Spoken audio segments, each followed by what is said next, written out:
जय माता दी दोस्तों, राधे राधे। आइए जानते हैं हनुमान जन्मोत्सव कब मनाया जाएगा। और हनुमान जी के आप अनन्य भक्त हैं तो हनुमान जन्मोत्सव पर ये कार्य करके आप बजरंगबली को प्रसन्न कर सकते हैं। आप हनुमान जी के अनन्य भक्त हैं और उनकी कृपा दृष्टि प्राप्त करना चाहते हैं तो इस वीडियो को पूरा देखिएगा, जिससे आपको संपूर्ण लाभ होगा और आप बजरंगबली के पूर्ण रूप से कृपा दृष्टि प्राप्त कर सकते हैं। माना जाता है कि हनुमान जन्मोत्सव पर किया हुआ कोई भी कार्य विफल नहीं होता है, वो पूर्ण रूप से संपूर्ण होता है। ऐसे भी अगर आप बजरंगबली की उपासना करते हैं, पूजा पाठ करते हैं और मन से श्रद्धा से उनकी उपासना करते हैं, साथ में प्रभु श्री राम की उपासना करते हैं तो बजरंगबली आप पे पूर्ण रूप से प्रसन्न हो जाते हैं। आपकी जो भी परेशानी है, आपके घर में अगर कोई भी संकट है, विकट से विकट समस्या को समाप्त कर देते हैं। जिनके घर में प्रभु श्री राम की उपासना होती है, हनुमान जी वहाँ आप रूपी अपने आप ही प्रकट रहते हैं।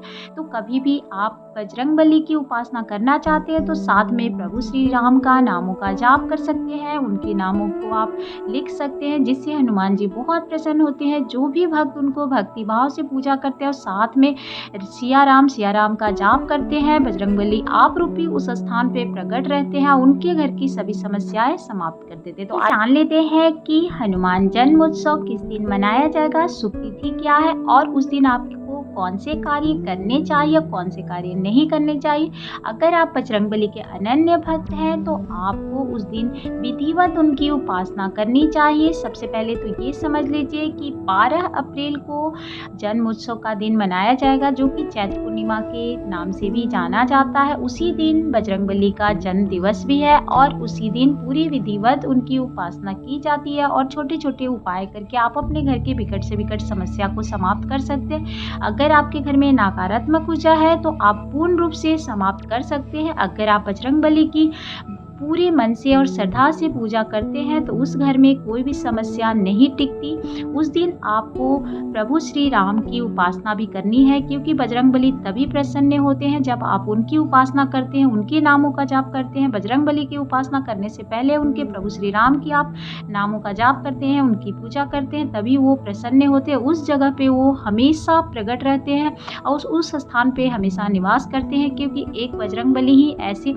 देवता है जो कि पूर्ण रूप से अमर अजर हैं। उनकी पूजा उपासना करने से कभी भी कोई भी घर में समस्या शेष नहीं रहती। तो माना यही जाता है कि उनकी उपासना अगर आप कर रहे हैं तो पूरे मन से श्रद्धा से करें। तो आइए समझ लेते हैं कि अगर आप धन प्राप्ति के लिए उनकी उपासना करना चाहते हैं तो आपको कौन से कार्य करने चाहिए। पहले तो आप 12 अप्रैल को उनकी पूजा करें, विधिवत करें। उस दिन पूरे दिन ही पूर्णिमा है, जो कि आपको पता ही होगी कि उस दिन 3:21 पे ही पूर्णिमा तिथि लग जा रही है 12 अप्रैल को, और अगले दिन 13 अप्रैल जो है उस दिन 5:21 तक रहेगी, जिसकी वजह से पूरी रात्रि भी उस दिन पूर्णिमा दिवस मनाया जाएगा। तो उस दिन आप विधिवत उनकी उपासना करें।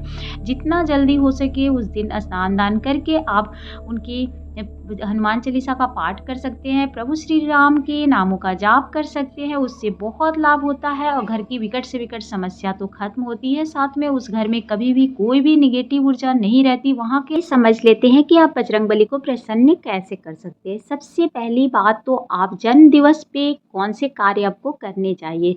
आप सुबह ब्रह्म मुहूर्त में जितना जल्दी हो सके उठकर आप हनुमान जी के भक्ति भाव करना है तो आप लाल वस्त्र धारण करें, स्नान दान से निर्वित हो जाए अच्छे से। उसके बाद एक स्वच्छ जगह चौकी लगा के उनकी प्रतिमा को रखकर आप उपासना कर सकते हैं। उस दिन मंदिर जरूर जाइएगा। घर में भी आप पंचमुखी अगर फोटो या मूर्ति है तो आप पूजा कर सकते हैं, नहीं तो मंदिर जाना बहुत शुभ होता है, तो मंदिर जरूर जाए।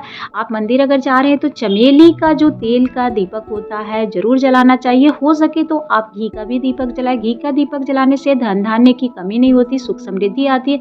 और आप चमेली का दीपक जरूर जलाएं, जिससे कि बजरंगबली आपके घर में जो भी विकट समस्या है, भूत प्रेत का वास अगर है, निगेटिव ऊर्जा बहुत अधिक है, तो वो सारी समाप्त कर देते हैं। उन जो मान लीजिए अगर आप चोला चढ़ाना चाहते हैं बजरंगबली को, तो वैसे तो पुरुष ही चढ़ाते हैं, महिलाओं को नहीं चढ़ानी चाहिए, तो आप चढ़ा सकते हैं। सिंदूर जरूर चढ़ाएं, लेकिन सिंदूर जब भी उनको चढ़ाए तो पीले सिंदूर का ही आप हो सके तो टीका लगाएं। और आप विधिवत घर में पूजा करना चाहते हैं तो उनके जो प्रिय भोग है बूंदी के लड्डू आप ज़रूर चढ़ाएं, या फिर आप मौसमी फल भी आप अर्पित कर सकते हैं, उससे भी वो प्रसन्न होते हैं। लेकिन जब भी आप बजरंगबली की पूजा करें, साथ में आप प्रभु श्री राम की फ़ोटो ज़रूर रखें। आप सिया राम करके उनकी उपासना कर सकते हैं। उस दिन हनुमान चालीसा अवश्य पढ़िएगा। अगर आप मंदिर गए हैं तो भी एक छोटी सी पुस्तक रख सकते हैं, वहाँ पे आप 11 बार, 21 बार, 108 बार भी आप हनुमान चालीसा का पाठ कर सकते हैं। आप उनके मंत्रों का जाप कर सकते हैं, प्रभु श्री राम के नामों का जाप करें, उससे भी बहुत प्रसन्न होते हैं और आपकी जो भी समस्या है वो तो समाप्त हो जाती है।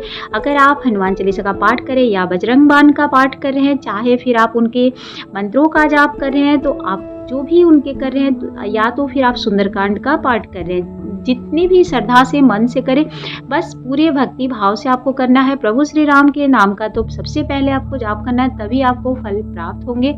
अगर आप धन प्राप्ति के लिए कर रहे हैं तो माना जाता है कि आप पीपल के पत्ते में राम नाम लिख सकते हैं, और नहीं तो फिर मदार के जो पत्ते होते हैं उनमें भी आप राम नाम लिखकर आप अगर बजरंगबली को माला स्वरूप अर्पित करते हैं तो बजरंगबली बहुत प्रसन्न होते हैं। ऐसे भोजपत्र में भी आप 11 बार राम जी का नाम लिखकर आप अगर बजरंगबली को चढ़ाते हैं, अपनी मनोकामना बोलते हैं ना, तो उससे भी वो बहुत प्रसन्न होते हैं। आपकी इच्छा वो पल भर में, चुटकियों में आपकी कोई भी समस्या हो, विकट से विकट समस्या को समाप्त करके आपकी इच्छा की पूर्ति करते हैं। जिस घर में बजरंगबली की उपासना होती है, पूजा होती है, जिस घर में प्रभु श्री राम की भी उपासना होती है, अगर आप बजरंगबली का नहीं कर पा रहे हैं तो प्रभु श्री राम का अगर उपासना कर रहे हैं, उस घर में बजरंगबली कभी भी कोई संकट या कोई समस्या आने ही नहीं देते हैं।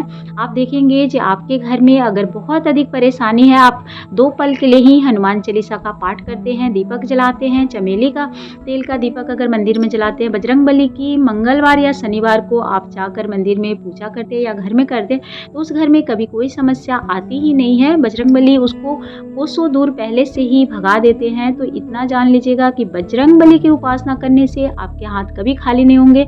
उस घर में कभी भी मंगल ही होता है, अमंगल तो हो ही नहीं सकता है जहाँ बजरंगबली का वास होता है।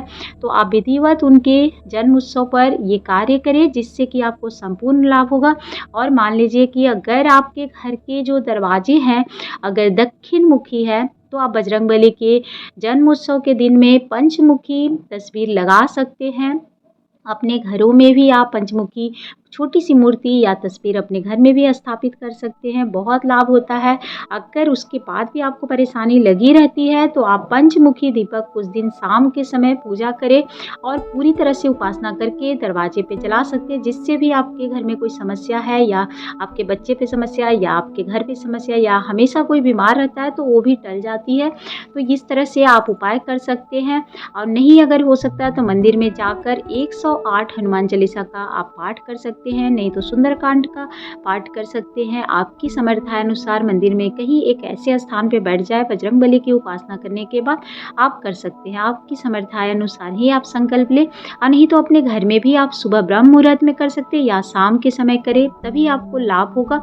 क्योंकि माना जाता है कि बजरंगबली जो है वो अपने प्रभु श्री राम की उपासना में लगे रहते हैं दिन में, ऐसी मान्यता है। लेकिन ऐसा नहीं है, बजरंगबली की पूजा उपासना आप कोई भी समय कर सकते हैं, लेकिन सुबह और शाम का जो बेला होता है उसमें बहुत अधिक लाभ माना जाता है।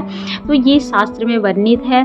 अगर आप मानना चाहते हैं तो जरूर करें, उस दिन आप चूके ना, हो सके तो जितना भी आपसे हो करें, और नहीं तो आप घर में भी छोटी सी आप चौकी लगाकर उनकी उपासना कर सकते हैं। बजरंगबली जो है कहीं भी प्रसन्न हो जाते हैं, लेकिन उस दिन मंदिर में दर्शन करना बहुत शुभ लाभ होता है। तो आप देख लीजिएगा, बजरंगबली की उपासना करके आप उस दिन पूर्ण रूप से उनको प्रसन्न कर सकते हैं। लेकिन अगर आप कोई नियम लेना चाहते हैं तो आप नियम भी ले सकते हैं, लेकिन माना जाता है कि उस दिन का जो भी आप नियम लेंगे, चाहे आप कहेंगे कि हमको प्रतिदिन हनुमान चालीसा का पाठ करना है या सुंदरकांड की चौपाइयों का जो आपका, मान लीजिए अगर आप 5 या 6 या फिर आप 11 चौपाइयों का पाठ कर सकते हैं, या पूरा पाठ आप एक बार में भी कर सकते हैं, 1 से सवा घंटा में हो जाती है। तो आप जिस भी विधि से नियम लेना चाहते हैं कर सकते हैं। नहीं तो आप मंगलवार के दिन आप जाके चमेली का दीपक जला सकते हैं, इसका भी नियम ले सकते हैं, राम नाम लिखने का नियम ले सकते हैं। तो बहुत सारे उपाय हैं। बजरंग बाण के थोड़े से नियम हो जाते हैं तो उसका भी आप पाठ कर सकते हैं। आप उनके प्रिय मंत्रों का जाप कर सकते हैं। बीज मंत्र का अगर जाप करें तो संपुट लगा के उनके बीज मंत्र का जाप कर सकते हैं। तो बहुत बहुत सारे ऐसे उपाय हैं जो बजरंगबली का आप कर सकते हैं। लेकिन अगर मान लीजिए आपके घर में बहुत ज़्यादा बाधा है और बच्चे हमेशा पढ़ने में मन नहीं लगता है, चाहे उन्हें रात को बुरे सपने आते हैं, डर लगता है, तो उसके लिए बहुत ही अलग एक उपाय है। जैसे कि आप गाँठ मतलब आप 3 ऐसे तार वाले धागा लेना है, या तो आप पीला धागा लें या फिर आप मौली धागा लें। उसमें 3 तार का होना चाहिए और 3 तार नहीं है तो 3 बार आप लपेटें। उसमें कहा जाता है कि आप 31 गाँठ लगाकर और उसकी विधिवत पूजा करके मंदिर में आप या तो पूजा करके आएँ या अपने घर में पूजा करें। विधिवत पूजा करके हनुमान चालीसा का पाठ करने के बाद उस धागा को आप धारण करते हैं तो उस व्यक्ति को कभी कोई परेशानी नहीं होती है। उसकी जो भी परेशानी है, डर भय वाला, वो समाप्त हो जाती है। एक रक्षा कवच उसके आप बाजू पे बांध सकते हैं या तो फिर आप गले में भी धारण करा सकते हैं। अगर बच्चा ज़्यादा बड़ा नहीं है तो इस तरह से कर सकते हैं। महिलाएं भी धारण कर सकती है, तो महिलाओं को भी करने का कोई भी इसमें दिक्कत नहीं है। लेकिन कहा जाता है कि महिलाएं जब 5 दिन मासिक धर्म में आती है तो उस समय वो धागा का रक्षा कवच का जो चार्ज होता है वो उसका समाप्त हो जाता है, तो उसे फिर से आपको चार्ज करना होगा, फिर से पूजा करनी होगी। तो मंगलवार या शनिवार को आप उस धागा को फिर से बना के पूजा कर सकती हैं, कोई दिक्कत नहीं है। लेकिन ये बहुत ही अचूक उपाय है और ये माना हुआ उपाय है, आजमाया हुआ है, जो मैं आपके साथ शेयर कर रही हूँ। अगर आपको इसकी जानकारी पूर्ण रूप से चाहिए तो आप हमें कमेंट कर सकते हैं। मैं आपको इसको बनाकर दिखाऊंगी, पूजा कैसे करना है वो भी आप कर सकते हैं। नहीं तो पंडित जी द्वारा भी आप इसकी पूजा करा सकते हैं, क्योंकि मुझे भी इसकी जानकारी जो पूज्य हमारे पंडित जी हैं उनके द्वारा ही प्राप्त हुई थी और मैंने ये आजमाई हुई है, तो आप कर सकते हैं। और इसका एक और उपाय है कि आप अगर हाथ में धारण नहीं कर रहे हैं, मान लीजिए आपके घर का जो मेन दरवाज़ा होता है वहाँ से आपको लगता है जो नेगेटिव ऊर्जा बहुत प्रवेश करी है, तो इस धागा को पूजा करके आप वहाँ पे भी बांध दें, तो आपके घर में एक रक्षा कवच के समान ही आपका घर जो होता है पूरी तरह से रक्षा होने लगती है। तो ये भी उपाय आप कर सकते हैं। अगर आपको मान लीजिए जानकारी अच्छी लगती हो, मेरी वीडियो अच्छी लगती हो, तो आप कमेंट कर सकते हैं। जय श्री राम कमेंट बॉक्स में ज़रूर लिखिए। आप बजरंगबली के अनन्य भक्त हैं तो आप ज़रूर इस वीडियो को पूरा देखिएगा। अगर वीडियो थोड़ी सी भी पसंद आती है तो लाइक एंड सब्सक्राइब जरूर करें। धन्यवाद। जय माता दी। आप सभी के जीवन में ढेर सारी खुशियाँ बरकरार रहे।